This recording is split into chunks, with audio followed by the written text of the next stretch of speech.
I actually really needed that. And now I get to introduce our spiritual mother, Maureen Muldoon. Um, she's all of our friends. I'm so blessed to be in friendship with her, and also a business partner for our spiritual swagger. And she is just so full of wisdom, and the content that comes through her is just poetry. And it has become a part of my daily vocabulary to quote a Maureen Muldoonism. And so I just so appreciate this spiritual community that she has created with the support and help of all of us. And that she's going to be here once again to teach us through her experiences and her words and her poetry, and most importantly, her laughter and her tears. And so, Maureen, without further ado, I pass it to you. Thank you, Regina. Thank you, thank you, thank you. Today with the mother, in having and helping, we get to experience giving and receiving. Sometimes it's really hard to receive. Sometimes it's really hard to give. We're going to get to look at that today. I asked Will for a glass of water. Thank you. So I'm learning to receive. Thanks, Will. You're welcome. So we're going to go ahead and take our own spiritual temperature in regards to the Ten Commandments. Kind of weird to open up with the Ten Commandments, but let's just look at that, okay?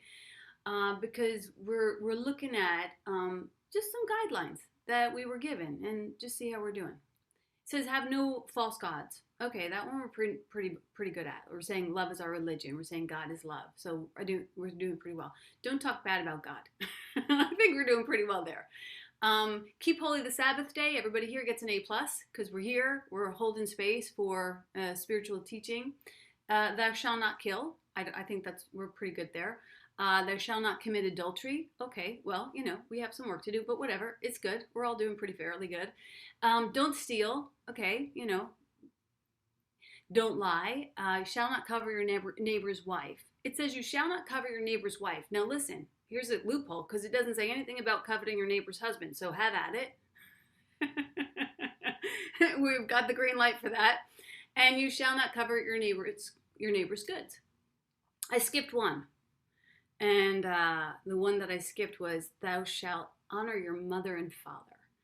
I think we could use a little tune up there.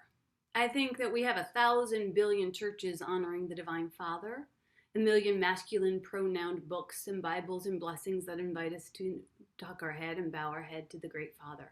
Great, well done, well done. But I think we're a little bit shortchanging the mom, and it's not meant to shame us, but rather to just encourage and inspire us to think about how we might be up for honoring the mother in honor of balance in our world. So happy Mother's Day. This is the day that my son Ryan and I have published a book together. He did the images, I did the words, and it was this little passion project that we had. And we had a really great time producing it together. And I bring it up because I'm going to share a couple of children's books. When talking about mother, it makes me remember all of those times you sat on your mom's lap and she read you books. The book that we published is called The Life of the Sandcastle, and it teaches about life and death. It's about this little clump of sand that gets dismissed from the ocean, lands on the beach, and at first it's confused. It's like, what am I doing here in the sands of time? But soon it realizes, that it's going to be safe in the sands of time, and it gets shaped and molded into this castle. And then it falls in love with itself, with its shape, with its form. And right away it begins to feel comfortable there, but then it gets called back to the ocean. And at first it's afraid. But soon enough, it does allow itself to get swept up into the ocean, and it remembers its home. And it remembers that its home is the ocean's embrace.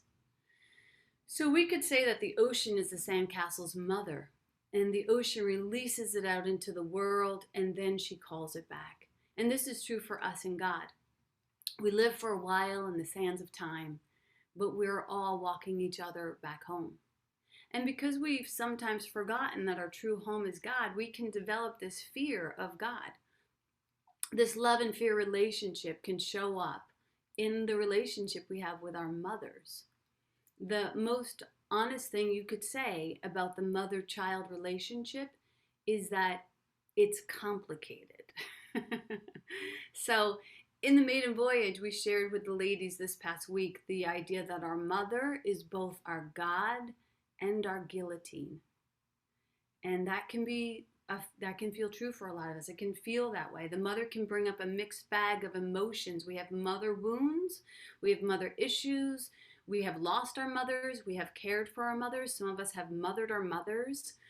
We've felt ignored and abandoned by our mothers. So it's a little deeper than just the Hallmark version of the story. And behind the mother love is this fierce passion for caring for the vulnerable and for peace. Mother's Day, and I love being able to share this with those friends of ours who are in Ireland, because we have a real history of what Mother's Day was for us here in the very beginning, and it's gotten quite polluted. And so on days like this, I love to be able to bring up the history of Mother's Day. Mother's Day was based on a fierce passion for life, for caring for the vulnerable and for peace. And it started in 1870 with this woman, Julia Ward, and she issued this Mother's Day proclamation. And she envisioned this day of solemn council where women from all over the world could meet to discuss the means by which to achieve world peace. That was it. That's what Mother's Day was about, world peace. That was the genesis of this idea. And Julia Ward, she was this prominent American abolitionist. She was a feminist. She was a poet. What she did was she, at the time, was nursing and tending to the wounded men of the Civil War. And she was working with the widows and the orphans of both sides of the war. And she was realizing the effect of war, that it went far and beyond just the killing of soldiers in the battle.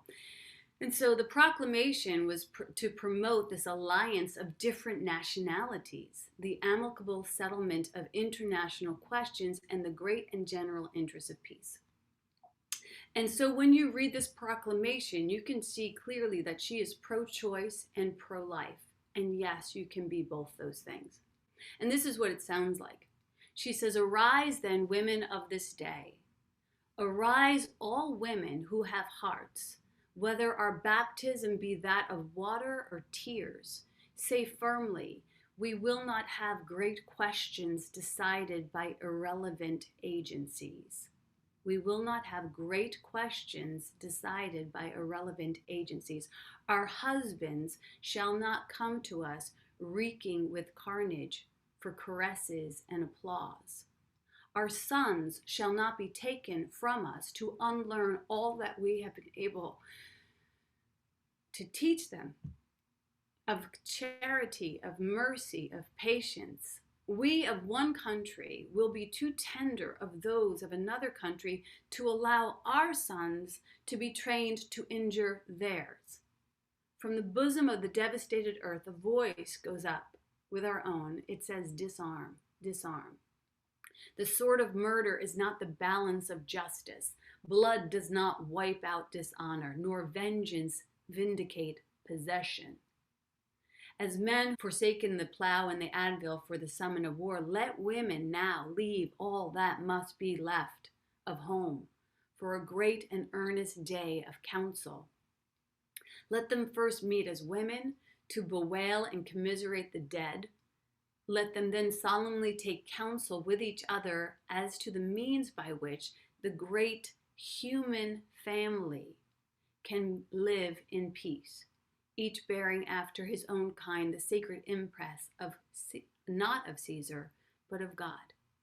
In the name of womanhood and of humanity, I earnestly ask that a general council of women without limits of nationality be appointed and held at some place deemed most convenient and at the earliest period consisting with these objectives to promote the alliance of different nationalities, the amicable settlement of international questions, and the great and general interest of peace. Can I get an amen for that? I mean, that's an awesome piece of writing. Right, it's awesome. So this is the force of motherhood that wants that equality, that wants that brotherly love. I mean, think about it. It's so freaking obvious. Every time you and your brother fight, your mom's like, stop. Be nice to each other. That's all the mom ever wanted, right? A little peace in the house. 40 years after this proclamation, we got Mother's Day. 40 years after she put out this declaration and she got help along the way to promote this idea of Mother's Day, we got granted Mother's Day. But what Mother's Day warped into was a sentimental day of consumerism and brunch. Not that that's a bad thing. It's great. We all love brunch. But I beg us to take this proclamation, into our hearts today. The mother does not care for her children. She cares for all children. That's how fierce she is. It's important to know our history, even if it gets watered down. So what does it mean for us today? And how can we embody that call to action? So let's begin with what does it mean to mother? What does it mean to mother? Because this has been kind of polluted. It's a polluted word. It gets confusing because it's very close to the word smother, mother and smother. They're actually opposite. Mother holds space for a concept to reach its full potential with as little fingerprints as possible. She's like, you got this. That's a powerful idea of mother. So how do we engage in this type of mothering? In a community that honors the Divine Mother and the Divine Father, it should be an easy answer, but it does get confusing. Thankfully, the bridge that we're crossing right now in community with the Abundance course will give us some good counsel. This bridge that we're crossing this week is called the bridge of having and helping. And it's almost perfect that it should fall on this week. So let's start with having. What does it mean to have? When we have something, when we truly have it, it's something that comes through us. As in, I'm having a baby. It's coming from me. To have means to own, to take ownership. What are we having?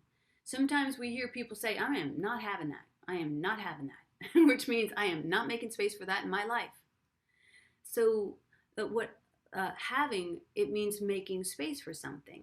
It doesn't mean smothering it. It means mothering it. I'm having a party. I'm holding space for this celebration. I'm having guests over. I'm holding space for some friends. I'm having a nervous breakdown. I'm holding space for this experience that's going through my life right now. So what are we holding space for? I'm having a problem. I'm having inspiration.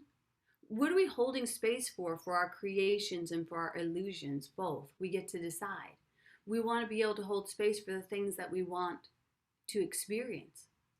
So, whenever I see the Madonna, picture of the Madonna with the baby, for me, I see this beautiful infinity sign that goes from the mother to the baby and then back to the mother. And that thing that serves you is also the thing that you're going to want to serve. Like there is that way to be in that ebb and flow of love that the mother offers us. And you'll get to see what you're holding should be the thing that's also supporting you. We were teaching this past week that the seed of the apple thinks that its source is the apple because it lives in the belly of the apple. But actually, the seed comes from the tree comes from the great source. The source has both the tree, the apple, and the seed. And we want to look at how we're like continually in this ebb and flow of creation, of giving and receiving and giving and receiving. Now, when we allow ourselves to rest in the Divine Mother's embrace, it can feel very vulnerable, to allow ourselves to be held. And the Divine Mother is always holding space for us. As a kid, my mom used to read to me this book, and I'm going to show it to you. You might have read this book too. Are You My Mother? You remember this one? I used to love this book. I had to have a copy in my house, Are You My Mother? It's about this bird who goes on a search for his mother. His mom goes out to get some worms for him when he's being born, and the bird goes on a search for his mother. I feel like sometimes we're all experience that universal search for our mom. Sometimes it can feel that way. We can feel, we can feel motherless in search of her safe embrace. But know that you're always being held, even if you don't know that you're being held. It's not always just held by the holding mother, but also there are so many hands that are holding you. There are so many embraces that you live in, and we're going to look at that today. And you can ask yourself, what am I holding? You can ask yourself, what am I having? And you will see when you say, what am I holding and what am I having? You will see what you too are holding and having and mothering. So think about that in your life when you say, what am I having? What am I having come through me? What am I investing in? What am I nurturing? What am I mothering? And then, for some of us, an even harder question to contemplate is to ask, who am I allowing to hold me?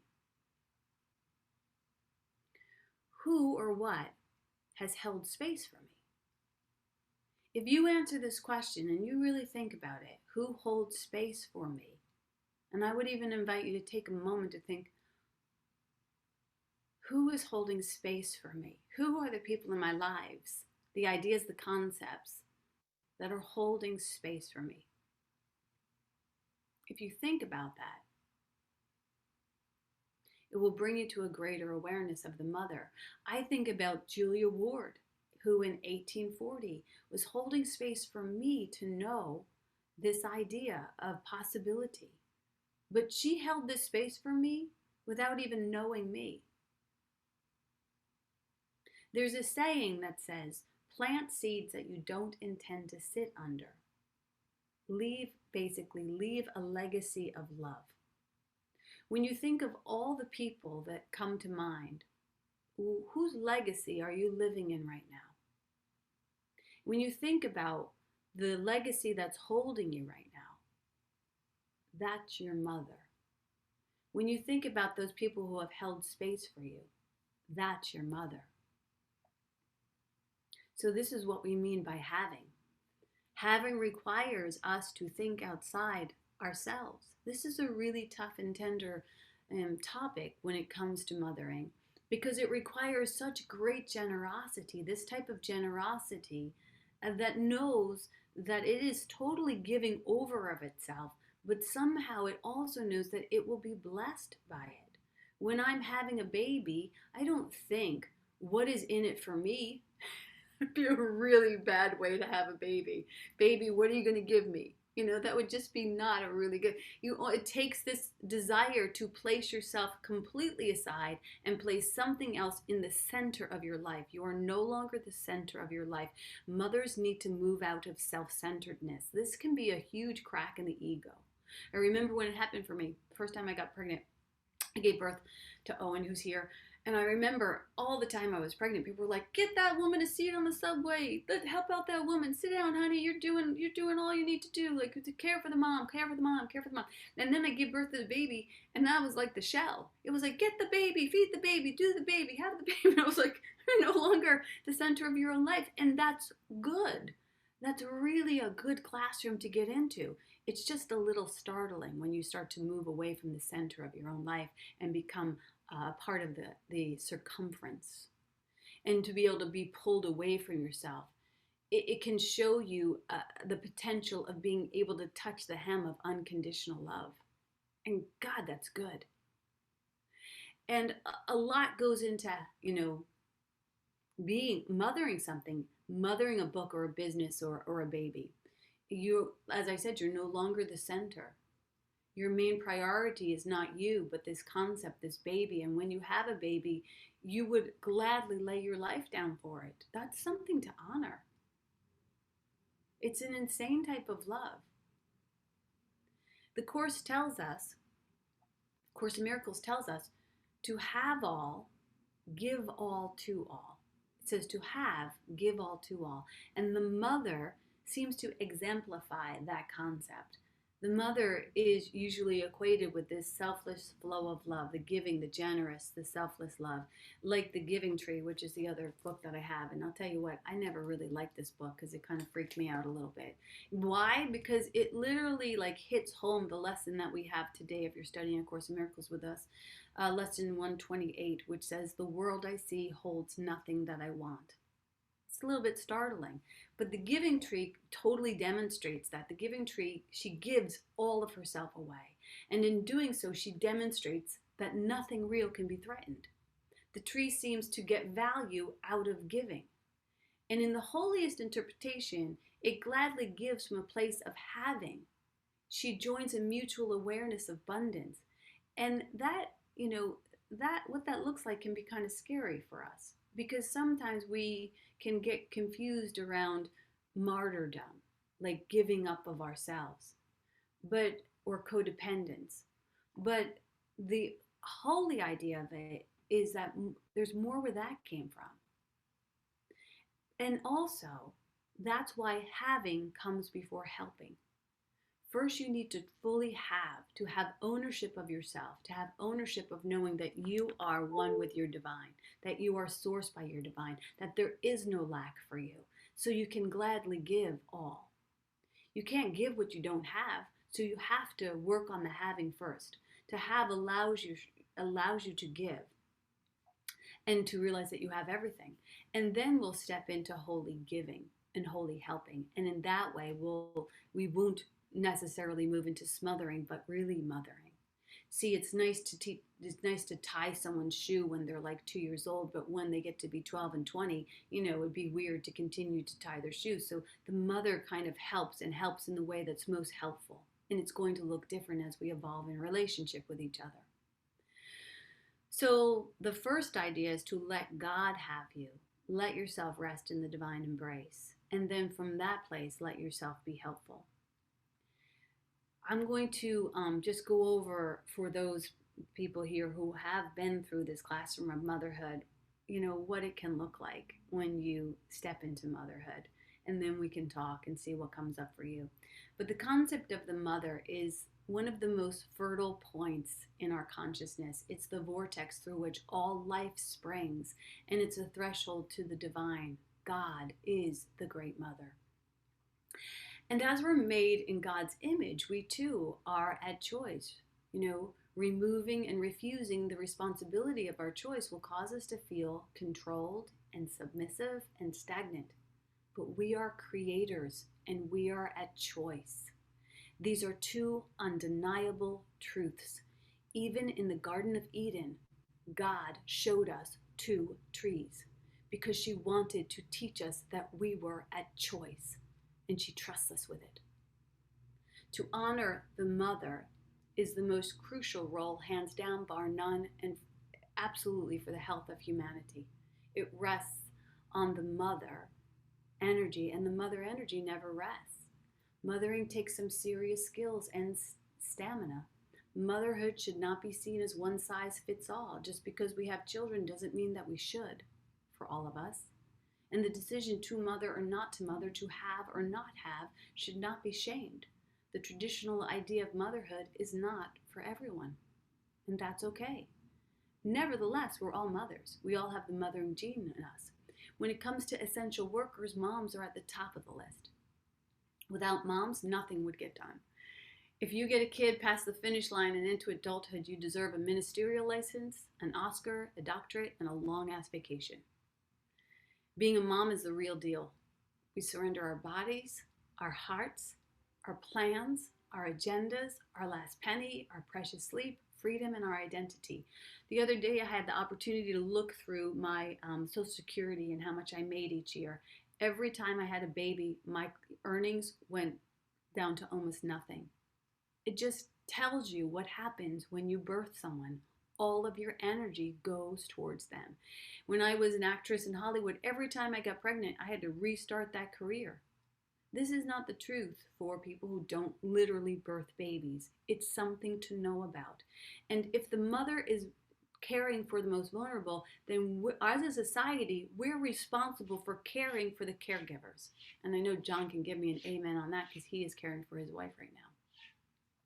So being a mom is the real deal. We literally lose our names and we become just Ma, and sometimes we even surrender our sanity. And yet there's something so mystical and majestic about the act of mothering. There's this process of the concept, the gestation, the labor, the bloody show, the water breaking, the transition, the delivery of life from life. And that in itself is awe-inspiring. There's 1,000 gospels right there to be written. And yet the way that this shows up in our society can sometimes seem like shush, like stigmatized and sterilized.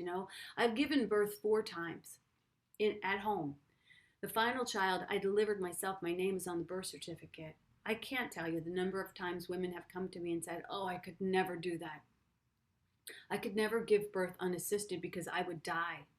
Which tells me that women have been disempowered and brainwashed into believing that they are incapable of doing the exact thing that their body is designed to do. But that again is a whole other gospel. After the birth comes the real mothering, the real care. This is not run of the mill care. This is mother bear care. The mother will kill for its offspring. The mother and father, really everyone, gets like dazed like a dope addict, starstruck by this incredibly sweet, beautiful, bright, vulnerable soul that comes into our care. And behind all of this majestic energy that is so palpable and powerful is this limitless love that we haven't even scratched the surface on. It's not for the meek, and it's not without its marvels. Motherhood is not reserved for women who have birthed or adopted children. We all have the mother gene. To mother is to nurture, to nourish something, some project, to mentor, to teach, to encourage. You become an advocate for someone else. Things that you would never ask for yourself, you demand for your children. Mom is the sure bet, the safety zone, the steady eddy, the springboard, the shoulder to cry on. The over-enthusiastic standing ovation in an audience of one, that's your mom.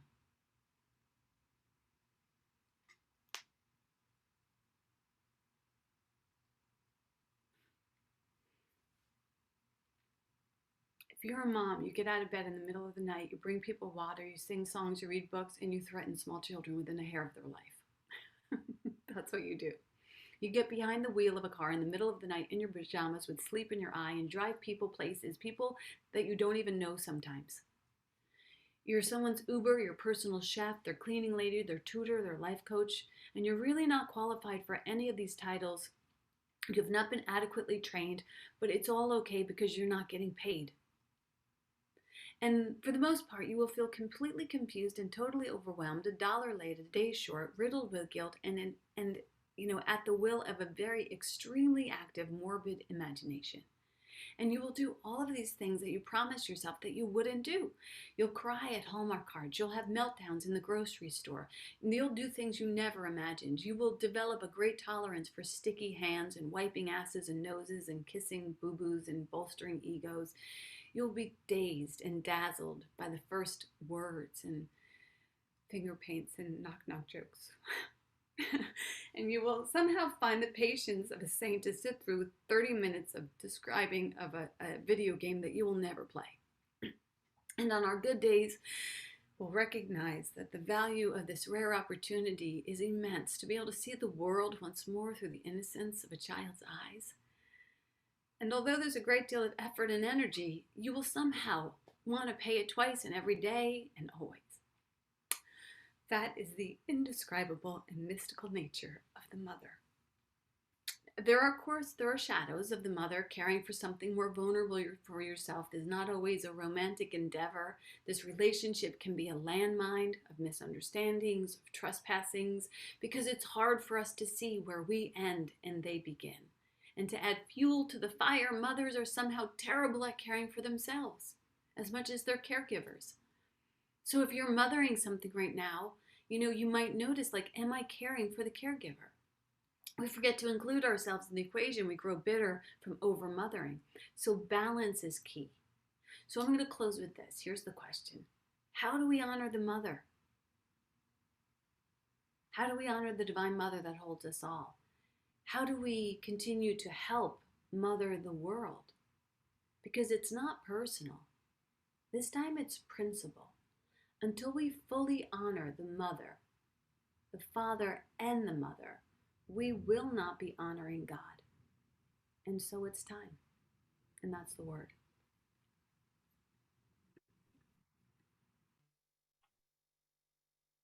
Amen, Maureen. That was so stunning and beautiful. And thank you for your vulnerability and the tears. It just went right into my heart.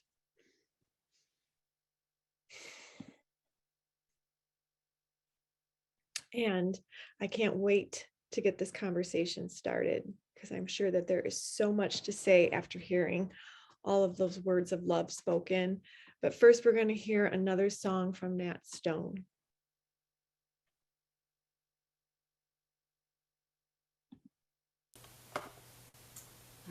Thanks, Maureen. That was amazing, actually. In fact, it totally re-inspired what song I'm going to sing next, and I just had to print off the lyrics because I haven't sung this in years, so this could all go horribly wrong. I'm going to give it a go anyway. So this song is called Savage Daughter. It's not my own song, and I actually don't know who it is either, so I'll do it a cappella. So I am my mother's savage daughter, the one who runs barefoot cursing sharp stones. I am my mother's savage daughter, I will not cut my hair, I will not lower my voice. My mother's child, she is a savage. She looks for her omens in colors of stones, in the faces of cats, in the falling of feathers, in the dancing of fire, in the curve of old bones. I am my mother's savage daughter, the one who runs barefoot cursing sharp stones.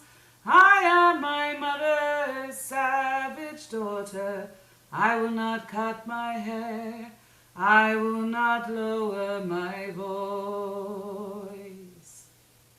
My mother's child dances in darkness, she sings heathen songs by the light of the moon, and watches the stars and renames the planets, and dreams she can reach them with song and a broom. I am my mother's savage daughter, the one who runs barefoot cursing sharp stones. I am my mother's savage daughter, I will not cut my hair, I will not lower my voice. We're all brought forth out of the darkness into this world through blood and through pain, and deep in our bones the old songs are waking, so sing them with voices of thunder and rain. I am my mother's savage daughter, the one who runs barefoot cursing sharp stones. I am my mother's savage daughter, I will not cut my hair, I will not lower my voice.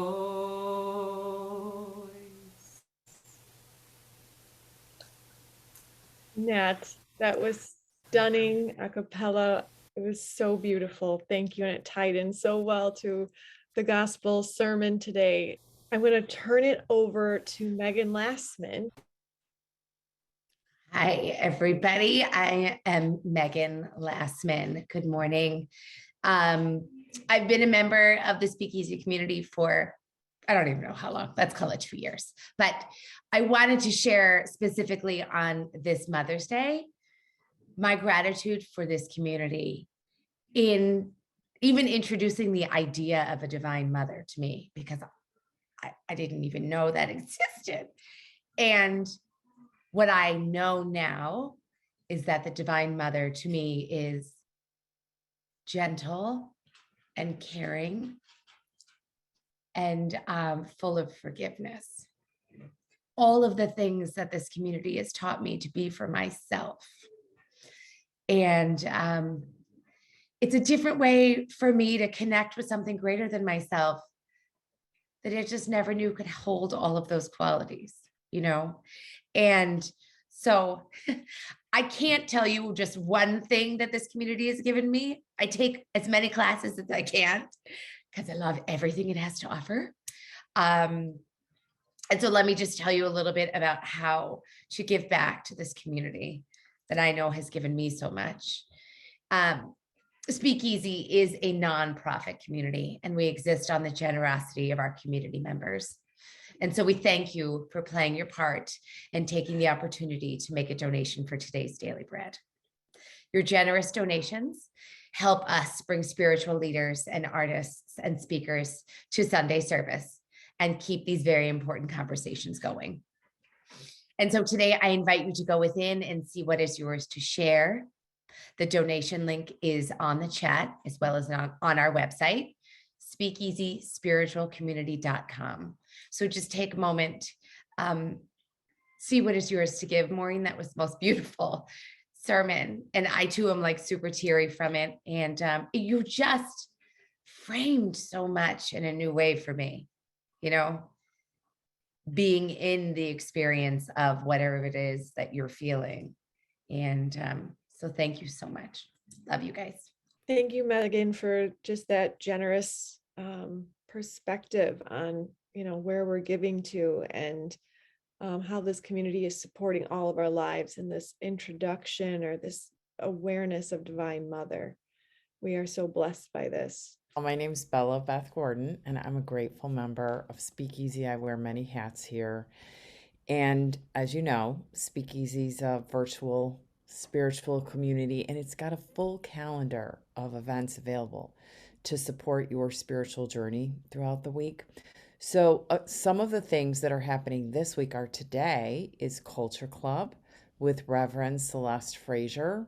And also, I want you to know about one of our amazing offerings that happens every day from 7:30 to 8 a.m. Central Time, and it is Sacred Movement.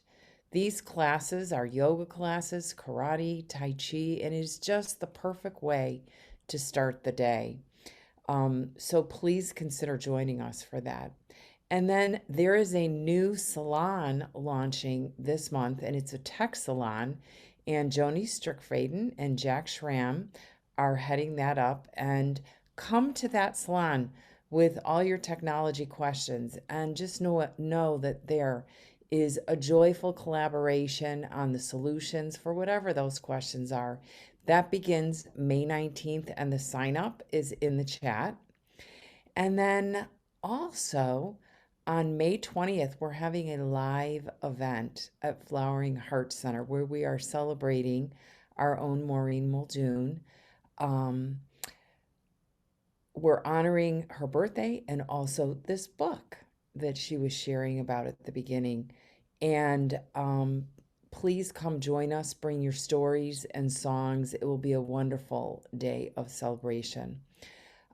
You can also find a link to all the events on our calendar in the chat, or you can go to SpeakEasySpiritualCommunity.com. And when you go there, you'll find all the Zoom details, times, registration for each of the events, and that gets updated regularly. So keep checking it. And please take a look at our website and just see where you can get involved in our community. We have so much to offer here, and we welcome you to participate in any way that you feel called. Thank you. Thank you, Bella. I appreciate you doing those announcements for everyone, and hope to see you in some of those classes that we have going on, because they're happening all week long. And now it is time for the most unique part of our experience at SpeakEasy Sunday service, our community conversation. I just wanted to share something about my experience of listening to this today, because I tend to get I step into Mother's Day wanting to be really loving, and a lot of grievances come up around mothering. And I was just aware of it this morning. And so I laid that down and I just asked Holy Spirit to please work this out of me. And I really want to see mothering in just absolute love. So thank you, Maureen, because your sermon has just expanded my view, and I'm really looking forward to spending some time with my mother on our virtual Mother's Day. So thank you for bringing that awareness and helping to soften. And I'm going to turn this over to Deb for her comment or question. I'm just in awe today of all the beautiful people. Everyone looks so shiny and happy today. And so I just wanted to let that out. um, I'm so blessed. I was inspired to start a salon with this community, and it's an Italian culture salon. And we did a couple of weeks ago, we did an herb garden, an Italian herb garden. Like we just all met and we just planted herb gardens to see what would grow. And everyone's sending me pictures for the last 2 weeks. Look, I've got a little bud. I've got this. I'm bringing them outside. But one of the people who came, she lost her son about 15 years ago, tragically, and she has 4 kids, and then her youngest son just celebrated his last chemo from leukemia, and she is now an empty nester. And she left my house with her 6 little containers full of seeds and love. And she goes, and she just was so tearful and grateful. And she said, "Thank you so much. Now I have something to take care of." So it's just so beautiful. Like you don't even know like how much love you can extend, and you don't even know you're doing it. This community just kind of we just kind of incubated, and it just grows like all by itself. And so I just wanted to just share that story, and ask Maureen, like where do you feel like so you're a spiritual mother, like you don't even like to cook, right? But you like carried this community from this little church on a hill. Well, actually, even before that, I didn't even know, like you had a little circle somewhere that you met, and now you're international. Like what does that mean to you? Like, just what does it mean to you? Like your heart has to be like just exploding right now. I just want to hear from you though. Well, it's really interesting because when the vocabulary, the vernacular for leader and female is weird, right? I mean, I remember struggling with the idea of like priest. Like that was what was held out to me as a spiritual leader. And I knew that I was told at a young age that's never going to happen for you. You do not have the body parts. And then I began to look in other places, and I thought, I just want to tell stories that help people to wake up to a greater idea of themselves. So I went back to the menu, and so I became an actress by default. But still, in being an actress, I had to like fulfill other people's stories, and so it was a good place for me because I gained confidence through being more comfortable being seen, which is really scary for a lot of us. And as a little kid, I was so shy. I was letter A in the alphabet for our kindergarten show, and I remember when the curtains opened, I like lost my voice. I was like so scared. And I had ADHD and dyslexia, so like the world is always a little bit overwhelming to me. Anyway, to get to your answer, the word that I use, mother, I want to make mother synonymous with leadership. And who would have known that that would be the word? Not me. And I think that when we equate mother with power, we'll see some changes in the world. Um, when you say you don't cook, becoming a mother does not require us to fit into the descriptors of other people's job recommendations. Like we all, Amen. you mother through planting, you mother through holding the door open, you mother through whatever way is most organic for you. And you don't judge yourself because you mother yourself as well. So I can't take credit for this community because did you hear like Nate sing today? Like there is a voice that is speaking all of this. And each of us are being called, and all we're only doing is listening and answering. And when you find yourself in that place of grace, you know that you've listened, like Nate heard something, and then instead of going with her plans, she went with another plan. And you can be sure that when you do that, you are living in the cusp of the majestic nature of mother. Oh, I It has get nothing to do with it has nothing to do with cooking. I know. I just love you, and I love this community, and thank you for teaching me that peace is possible, and it begins with us. Yeah, and congratulations again on those 4.0s I, and holding space for other people's gardens. How about that? That's awesome. Mhm. That's a legacy of love. thank you. You know, Maureen, I was jotting down some of the golden nuggets that you were sharing, and something that really resonated was mother holds space, saying you got this. Like mother doesn't always have to step in and do everything. It's this beautiful space of saying, hey, I see you and you got this, and I'm not going to let you fall. Or even if you do fall, I am going to be there to hold my hand out and pick you up.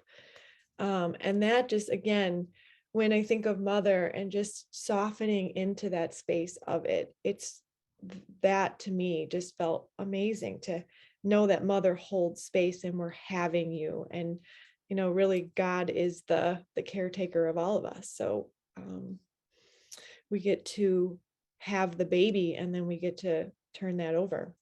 Yeah, just like in Cuyahoga Brown's poem when he says like these children are not your children. They come from a source. Like, you're the bow and they're the arrow, and the arrow is sourced by the divine. So like the best thing you can do with the children is to let them go, which is really the hardest thing to do too. Speaking of, my son's here. Yeah, here we are, Owen. Welcome. Owen, Owen. Hey, everyone. Really awesome message and fellowship. I really like all the parts really, but I think it is true that in our culture and society we do a disservice because we don't respect our mothers and the spirit of motherhood, unfortunately. And I think that all those commandments, they're not really rules, but they're actually forms of love where, you know, God gives us these things so we can use them to our betterment, you know. And I think too that what an interesting thing that even Jesus, even God himself, respected his mother, and he was the living God, and when his mother said to do things, he would do them. And I think that's an important thing to embody so we can, you know, what would Jesus do? He would listen to his mother, you know. I don't think those things are mistakes, and I don't think we do ourselves just by, you know, forgetting there's great wisdom in motherhood. And I think even too in Judaism, in Jewish tradition, on each day, God creates more and more larger and more diverse creations. And each day he makes something more intimate and capable of more. And I don't think it's also a mistake that the very last thing that God created were humans, but even more, the very last thing that God made was not man, it was woman. And I think that there's great wisdom in creation and the essence of woman, you know, and motherhood. But I'm really grateful to be here. I thought that was a great message. But that's all I have. Thank you, Owen. Yeah, that's so beautiful. And what a great reminder, because like when I talked to Billy today, she was like, "You're not mentioning the Blessed Mother?" I have a necklace on that Billy made for me with the Blessed Mother. I'm like, "Okay, don't worry, I'll get her in."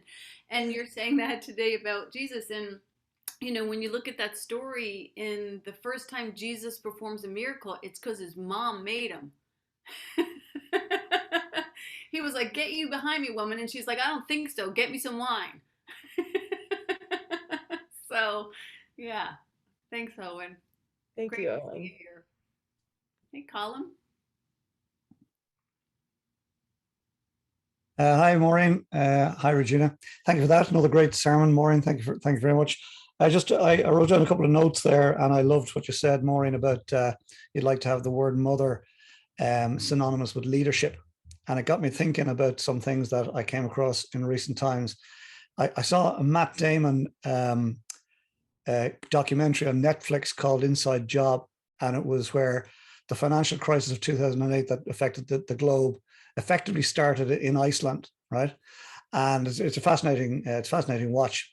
But what's come from all of that, I find really interesting, in that in 2021, an almost majority female government was formed in Iceland, and I just think that's wonderful. Basically, where women rose up and said, "Okay, lads, you made a mess of it. We're taking over." And for a brief moment, there are 63 members of the parliament there, and for a brief moment, there were 33 women members. There was a recount meant that they dropped back to 30. But do you know what? It's a good start, and I just thought I'd share that story. I think there's a movement happening. Yeah. So well done, Maureen. Yeah, thanks, Colin. And Colin's going to be here speaking next month, which I'm super excited about. It's not one, it's not one over the other. It's like, where do we find the balance, and where do we work together? Within each of us is the mother. Within each of us is the father. Yeah, I accept that fully, but I do think there's a narrative, generally speaking, that the male, of which I'm one, of course, the male of the species tends to dominate, and that's not necessarily a good thing. And I also, without getting into a debate about it, I found myself being invited in or dragged into the conversation about there's a huge amount of women's support groups, business support groups and whatnot here in Ireland. And while I fully respect that, there's a risk, in my opinion, that they lose an element of the argument. That it has to be balance. It can't be all one or the other. And as I said, I don't want to get into it today. I just wanted to share that your sermon sparked a few thoughts in me. So thank you, Maureen. Yeah, well, thank you. And all of us can figure out how to gently walk towards that balance. And we might fall off course, and we might overdo it or underdo it. But I know that that's what's happening. And thank you for being part of this conversation. It means a lot. Means a lot, because there was a time when it was just a lot more women here, and just even having men show up and speak up is we have a whole month of male speakers. Well, not all. Reverend Celeste, but she's very masculine. Don't tell her I told you that. Oh geez, we're recording anyway. Late. Mind. Well, thank you. Edit it out. Thank you. Want to share anything? I know I got to sit, so attentively today. And the other thing that when you were speaking that came to me is also just how men are not, they're also mother, that we want to look at women as being this, but there is still an essence in men that get to show up in that. And I just don't think that society has helped us to tap into that so much. There's this imbalance. Yeah. And I really believe that this conversation that we're having here and this presence of Divine Mother is helping all of us, men and women, to really tap into what is within them. John Ruiz being that caretaker now for his wife. And yeah. So what comes up for you when I say that? My dad was my best mother, and I had a lot of mothers. And in our house, my husband is the best mom. I'm not ashamed to say that. He is when you think about nurturing, when you think about patience, when you think about holding space for somebody, we both do, but it's equally available in our house, in both the mom and the dad.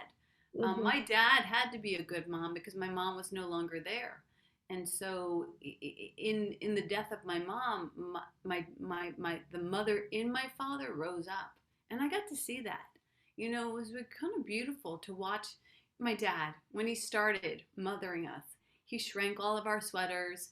Remember one time we would have spaghetti for breakfast, and he'd say, "Shut up and eat your dinner." We'd be like, "It's breakfast." I mean, it was not graceful at first, but to watch a man learn how to mother is an awesome thing. And I don't mean to suggest to learn how to mother, but to allow that mother energy is an awesome thing. It's awesome to watch the mother arise in all of us. Those of us who didn't have mothers might have to learn that or allow that or embrace that on their own and find that within themselves and honor it within themselves. So I feel like literally, I feel energetically shifts are happening even as we speak for what that feels like and looks like, and the permission for that. It's beautiful. Yeah, it is. It's just so nurturing. And I see Kate's hand is up. Hi, everybody. Happy Mother's Day. Can you hear me okay? Can. Perfect. I just want to say, first off, shout out, like, such a powerhouse lineup, incredible, just all the way around today. And just really wanting to take a moment to echo what I'm really taking away from this conversation, in that what the essence of motherhood, that motherhood is a way of being and that it's available to us all, is just so beautiful, so expansive. And I'm just really thankful to be here today in community with everyone. Yes. Thank you. And thank you, Kate. Yeah, and Kate, I just want to presence your mothering, not only to your kitty, but to the kids that you have fostered. And just thank you for that service and taking in children who have been mothered and are stepping into the space with this new mothering energy. It's just needs to be honored. So thank you. Yes. Yeah. Yeah. Thank you, Kate. Take that in. And each of us in community, like, take in that idea of recognizing who has held space for you. The stepmothers, the biological mothers, the foster mothers, the foster fathers, the teachers, the mentors, the sponsors, all of those known and unknown, like Julia Ward is for me. All of those people who have held space for you, like that's a beautiful thing. That's a beautiful thing to celebrate today and honor it. So that's all. That's a lot. It's beautiful. Is there anybody else out there who is feeling called to share anything? It's on the tip of your tongue and you just need to unmute yourself and step into this conversation. There you are, Liliana. I was feeling you. Hi. I just wanted to say this one little thing. I'm here taking care of my dad, and we leave tomorrow. We have a boatload of stuff to get done, but it's been an honor and it's been a sacred time being here. My 10 days has turned into 2 months, but it's all been good. It's been a huge learning thing.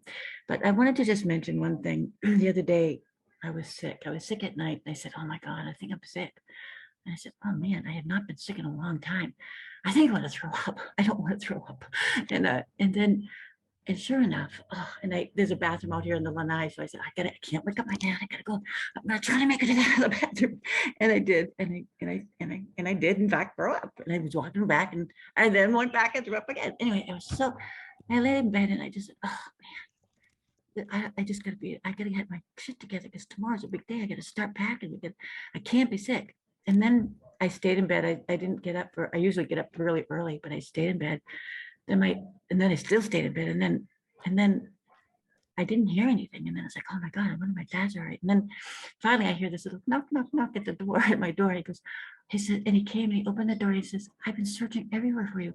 I thought you were at the beach. I didn't know where you were." He said, "Are you okay?" I said, "No, Dad, I'm not okay. I'm sick."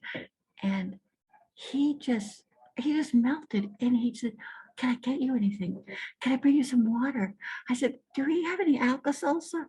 And he got me my Alka-Seltzer, and he came in and he gave it to me. And I can't tell you what it felt like to be nurtured by my dad. And it was such a gift. And it brought me this feeling of like when Jesus said, whoever gives a glass of water unto this child has given it to me. And it just felt like this beautiful, sacred, holy moment. And it just was a taste of receiving from complete love. It was just, he was my mother at that moment. It was just, I just was just really touched by it. So I just wanted to share that. And after the Alka-Seltzer, it was perfect. So it was great. It was really great. So the Alka-Seltzer is also part of the mother energy. Yeah. Thanks, Liliana. I think it's sometimes just receiving that love, just receiving that was actually the medicine that you needed. So thank you. And I see Bruni's hand up. Bruni, can you put your camera on so we can see you? Hi, I'm sorry. I'm driving. I'm unable to. Okay. But I just want to thank you for that awareness that mothering comes in all shapes and forms and ways. And mostly, I want to acknowledge my brother. He is my mother's caretaker, and he has stepped into that role. And you've just really brought my way of what my brother does. So thank you for that message. I'm past. Thank you. Thank you, Thank you, Bruni. Yeah, honor the mother in your brother.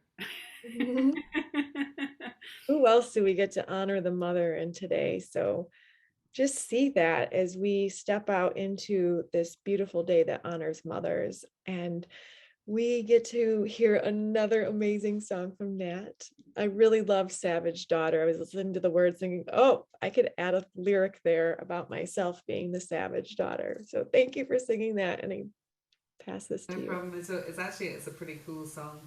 I must actually learn the lyrics and sing it more often. Is it a song that you wrote?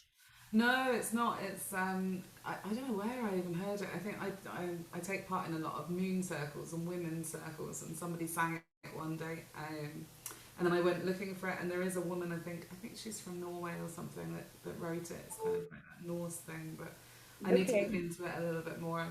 Well, thank you for sharing it. Cool. Yeah, it's cool. Very empowering. So actually, I'm off script again. It's just gas now today. So this could go horribly wrong as well, but hopefully it'll be all right. So I'm gonna sing this song that I wrote for my mum, and I'm gonna sing it in honour of her today. And she was quite an incredible woman, and she fostered over 164 children in 25 years. And they wouldn't all have good stories, the stories are very varied, but she held space for a lot of people and impacted a huge amount of lives. And she passed away last year, and I wrote this for her during COVID actually, because I wasn't sure if I'd get to see her again, because she is in the UK. So yeah, okay, I'll give it a go anyway.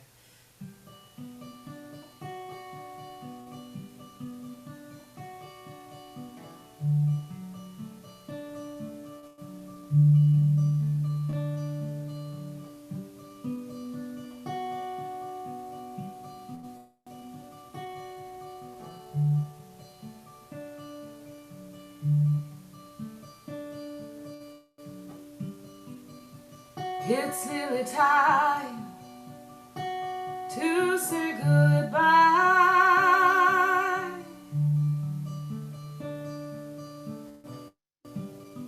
but every time I think of it, I break down and cry.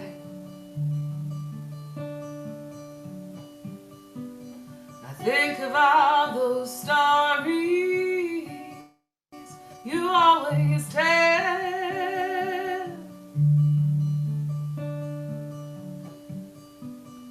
No one on this earth knows me as well.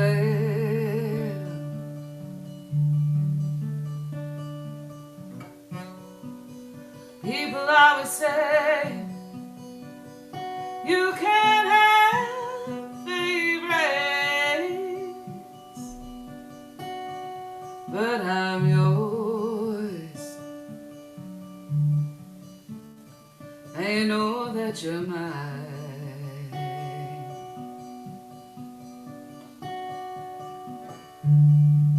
You said, honey, don't worry, money will come.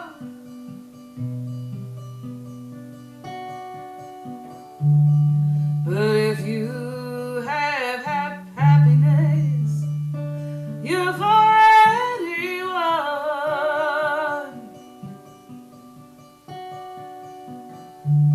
You swing your legs like a child who's lived an age.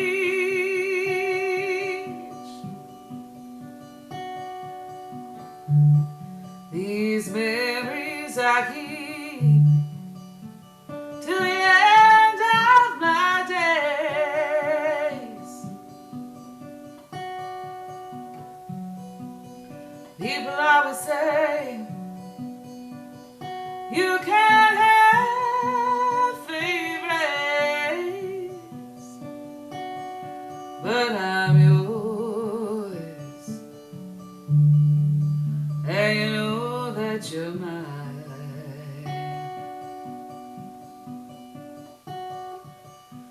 You're mine,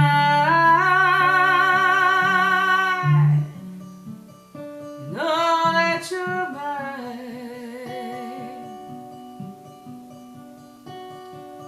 You're mine, you know that you're mine.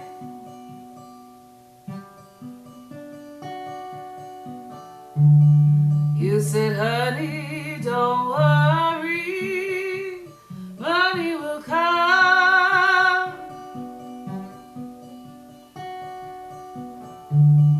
But if you have happiness, you've already won.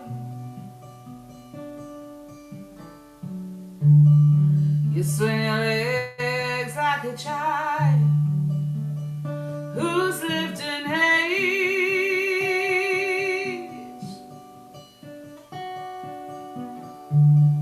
These memories I keep till the end of my days. People always say you can't have favorites, but I'm yours, and you know that you're mine.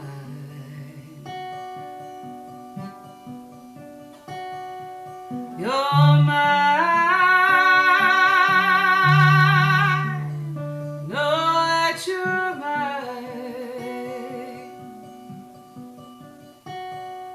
You're mine, know that you're mine.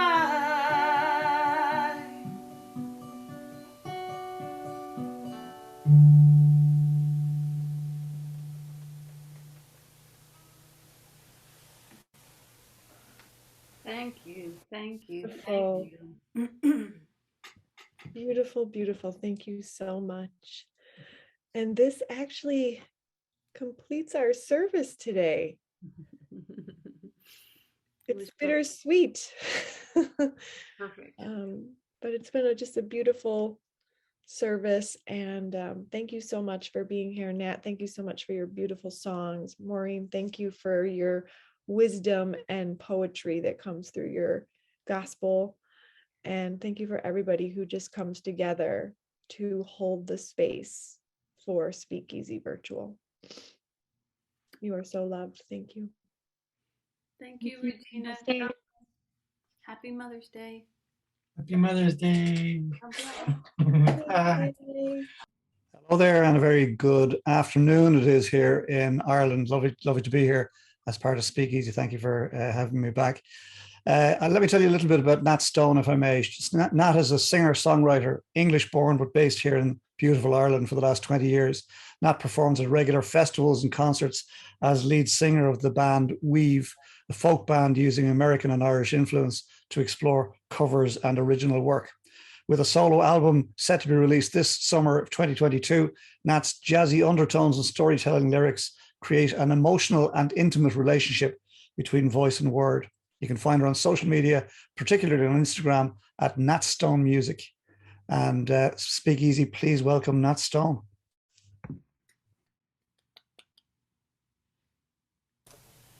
Thanks very much for the introduction. And thanks for having us back again.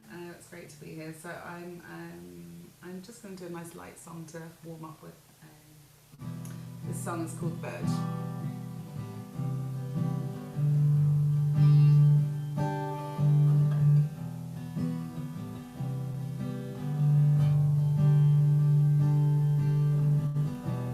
The bird always whistles tunes I don't know. The bird, she always knows her way home, and she doesn't mind the winds that fly so high, and she doesn't care if other birds they stare. She will fly, soaring through great blue sky. She will fly, heavenly, divine. She travels all over the world. She dreams of far-off places, and her heart, it is found adrift in far-off places. Her goal and her destiny are one, and she still doesn't know it. And that is all part of the fun, and the path she will fly. She will fly,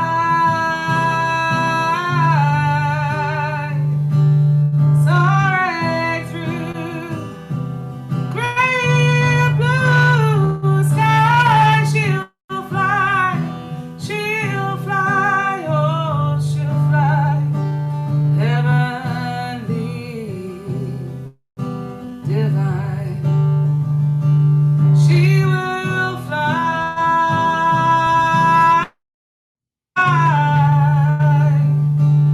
soaring through great blue sky. She will fly, heavenly, divine. Heavenly, divine. Heavenly, divine. Nat, that was so beautiful. I just love the ease and the grace and the softness and gentleness in that song. Thank you so much for singing that so beautifully for us. And I'm so excited that we're going to get to hear more music from you later in the service. So more to come on that. With that, welcome to Virtual SpeakEasy. I am Regina Vertico, a grateful member of SpeakEasy. I'm treasurer on the board, and I absolutely adore this this community. I'm so grateful to be part of it. SpeakEasy is where we speak easily about the limitless nature of God, of love, and of life. Here we attempt to traverse tough and tender topics in hopes of cultivating greater understanding and grace. We are a spiritual community with a global message, and we invite you to link arms in helping us to expand our reach.